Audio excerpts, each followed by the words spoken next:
കൂട്ടുകാരൻ നമ്മുടെ ഗീതാ ഗോവിന്ദം നമ്മളുടെയൊക്കെ ക്ഷമ ഒത്തിരി പരീക്ഷിക്കുന്നുണ്ടോ എന്നൊരു സംശയം. ആ ഒരു കഴിഞ്ഞ ആഴ്ചത്തെ പ്രൊമോയിലൊന്നും ഒരു തരി വ്യത്യാസമില്ലാതെ ഇപ്പോഴും കഥ സെയിം ലെവലിൽ തന്നെ പോകുന്ന ഒരു പ്രൊമോ തന്നെയാണ് ഇത്തവണയും കാണിച്ചത്. കഴിഞ്ഞ പ്രാവശ്യവും ഇവർ ഒരു റിസോർട്ടിൽ പോകുന്നു, ഒന്നാകാൻ ശ്രമിക്കുന്നു. ഇത്തവണയും മാറ്റമൊന്നുമില്ല, ഒന്നാകാൻ ശ്രമിക്കുന്നു, അവിടെയും പാളിച്ചകൾ നടക്കുന്നു.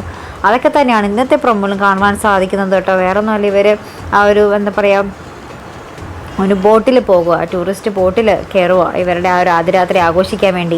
അപ്പോൾ അവിടെയും ഈ കട്ടുറുമ്പുകളെ പോലെ നമ്മുടെ എന്താ പറയുക അറയ്ക്കലിലെ സകല ടീം, നമ്മുടെ രാധികാമ്മയും രേഖേച്ചിയും എല്ലാവരും കൂടി അവരും ഓണം ആഘോഷിക്കാൻ വേണ്ടി ഇങ്ങനെ ഒരു ബോട്ടിൽ കയറുക. അപ്പോൾ ആ സെയിം ബോട്ടിൽ തന്നെ ആയിരിക്കും നമ്മുടെ ഗീതവും ഗോവിന്ദും. ശേഷം ഇവരുടെ കണ്ണിൽപ്പെടാതെ ഒളിച്ചും പാത്തൊക്കെ കാണാനും മിണ്ടാനും ഒന്നിക്കാനും ശ്രമിക്കുന്ന ഗീതുവിനെയും ഗോവിന്ദിനെയും ആട്ടോ നമുക്ക് ഇന്നത്തെ പ്രൊമോയിൽ, വീക്ക്ലി പ്രൊമോയിൽ കാണുവാൻ സാധിക്കുന്നത്. അതിനുശേഷം ഇവർ രണ്ടും കൽപ്പിച്ച് ഒരു മുറിയിൽ ഇങ്ങനെ എന്താ പറയുക ഒന്നാകാൻ ശ്രമിക്കുമ്പോൾ തന്നെ നമ്മുടെ ആ പുറത്ത് ഡോറിലിട്ട് മുട്ടുന്നൊരു ദൃശ്യമൊന്നൊക്കെ കാണുവാൻ സാധിക്കുന്നുണ്ട്. നമ്മുടെയൊക്കെ ക്ഷമ പരീക്ഷിക്കുന്നുണ്ടല്ലോ, ഇത്രയ്ക്കിട്ട് വലിച്ചു നീട്ടേണ്ട ആവശ്യമുണ്ടോ? എന്തായാലും നമുക്ക് കാത്തിരിക്കാം. അപ്പോൾ ഇതുപോലുള്ള പ്രൊമോ റിവ്യൂസിനും എപ്പിസോഡ് റിവ്യൂസിനും ഒക്കെ നിങ്ങൾ മറക്കാത്ത ചാനൽ സബ്സ്ക്രൈബ് ചെയ്യുക. അടുത്തൊരു വീഡിയോയുമായി വരുന്നത് വരയ്ക്കും ഗുഡ് ബൈ.